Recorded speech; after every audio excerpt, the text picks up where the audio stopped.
Called Yahweh God. The Spirit is called Yahweh God, and Jesus is called Yahweh God. There's only one Yahweh. How do we figure this out? So what they do is eventually they come up with this language of being and person. Being describes what you are. Person describes who you are. This chair has being. It's what philosophers called ontological status. But it doesn't have personhood. I didn't ask its permission to sit on it. Right. But it does exist. Yeah. And so being is what you are. God is Yahweh. And we see this, Jesus tells his disciples to go baptize in the name, and then he says, of the Father, Son, and the Holy Spirit.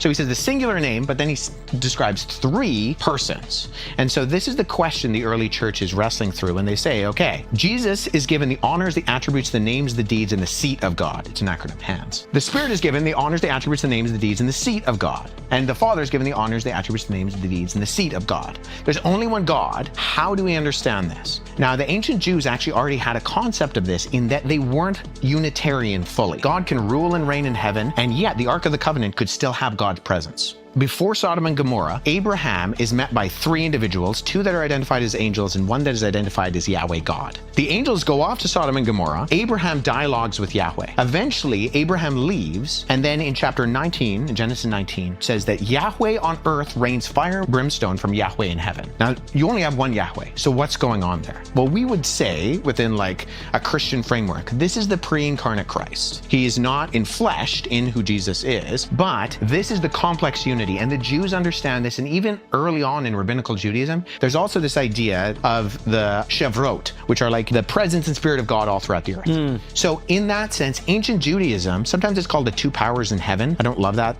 kind of articulation, but in academia, that's what it's called. That God is ruling and reigning in heaven and still has a presence on earth. Only one God, but there's something else going on there that maybe we don't fully understand, but that God lives in a set of living, loving relationships. He has existed eternally in relationship and in love. Yeah. That's what John says in 1 John. God is love. God does not need to create in order to experience anything. Creation is an outpouring of his love. Now, this is different than, say, a Unitarian monotheistic faith like Islam. In Islam, in one sense, philosophically, God does need to create to experience love, because love requires an object and a subject. And so, in order to feel love, the Unitarian God of something like Islam needs the object in order to feel that. That's not true for Christianity. The Father has been loving the Son in the power of the Holy Spirit forever. The early Christians are wrestling through these things in order to formulate the language of this. Eventually, they come up with this idea, one being in three persons. Being describes what you are, persons describe who you are.